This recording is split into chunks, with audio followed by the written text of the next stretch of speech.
Assalamualaikum warahmatullahi wabarakatuh. Perkenalkan, nama saya Rizky Danan Pratama. Saya dari Fakultas Ekonomi dan Bisnis, Program Studi Manajemen kelas C dengan nomor NIM 28921500364 dengan Bapak dosen pengampu Bapak Marsda Dr. Agus Sudarya SE SH MA. Saya akan melakukan performance test, yaitu aspek hukum dalam bisnis yang bertema penanaman modal.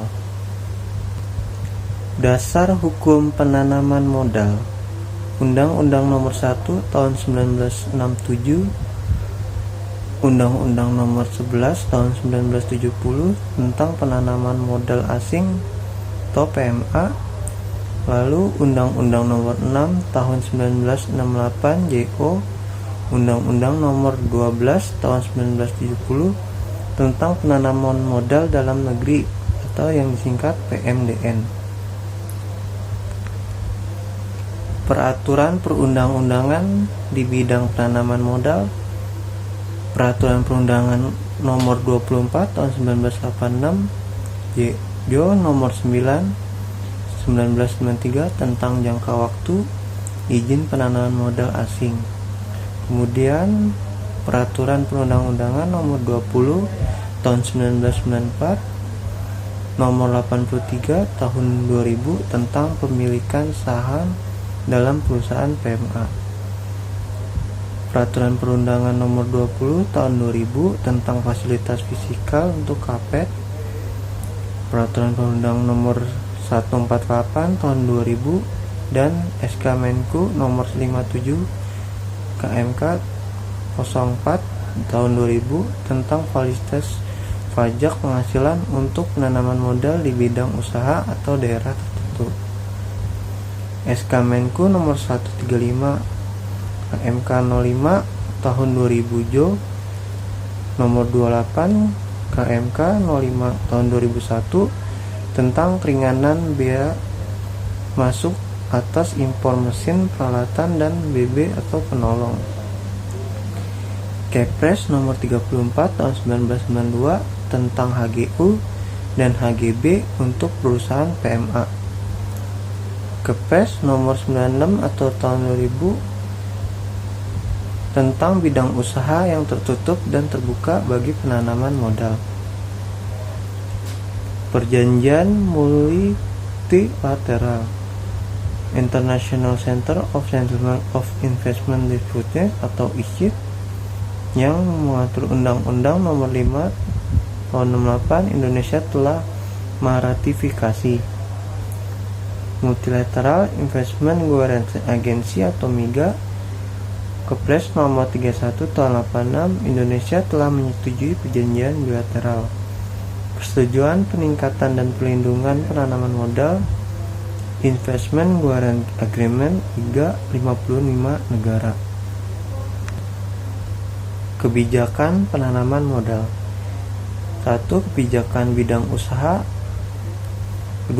Kebijakan pengembangan usaha kecil nasional. 3. Kebijakan kepemilikan saham dalam perusahaan PMA. Kebijakan insentif fiskal. Kebijakan teknis.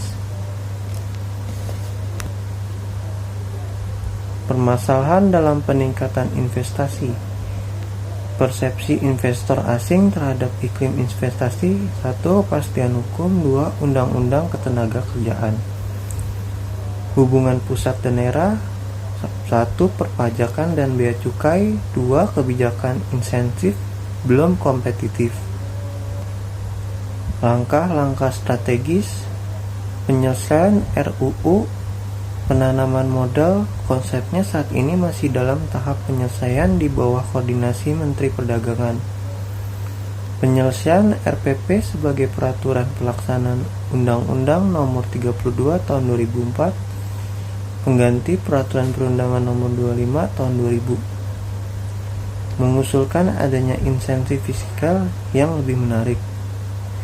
Pelayanan penanaman modal yang sederhana, cepat, transparan, dan akuntabel.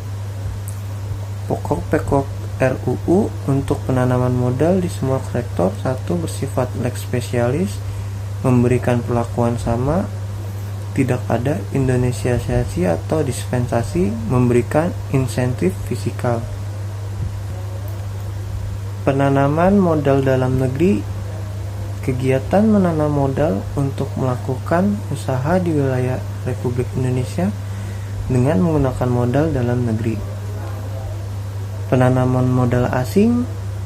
Kegiatan menanam modal untuk melakukan usaha di Republik Indonesia yang dilakukan oleh penanam modal asing yang menggunakan modal asing sepenuhnya atau berpatungan dengan modal dalam negeri. Modal asing, modal yang dimiliki oleh negara asing. Perseorangan warga negara asing, badan usaha asing, badan usaha asing, badan hukum asing, dan badan hukum Indonesia yang sebagian atau satunya modalnya dimiliki oleh asing. Modal dalam negeri, modal yang dimiliki oleh negara Republik Indonesia dengan perseorangan warga negara Indonesia atau badan usaha yang berbentuk badan hukum atau tidak terhadap hukum. Lalu asas penanaman modalnya: 1. Kepastian hukum, 2. Keterbukaan, 3. Akuntabilitas, 4. Perlakuan yang sama, 5. Kebersamaan, 6. Efisiensi yang berkeadilan, 7. Berkelanjutan, 8. Berwawasan lingkungan.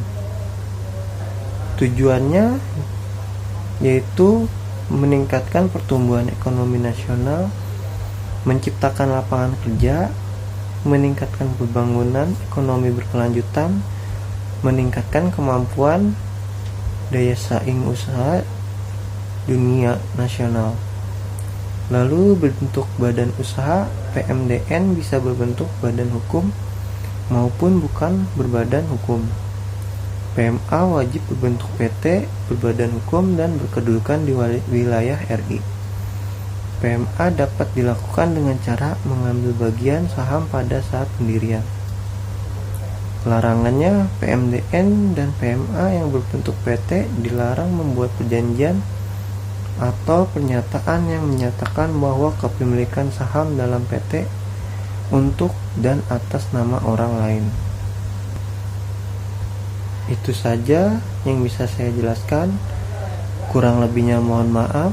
Wabillahi taufiq wal hidayah. Wassalamualaikum warahmatullahi wabarakatuh.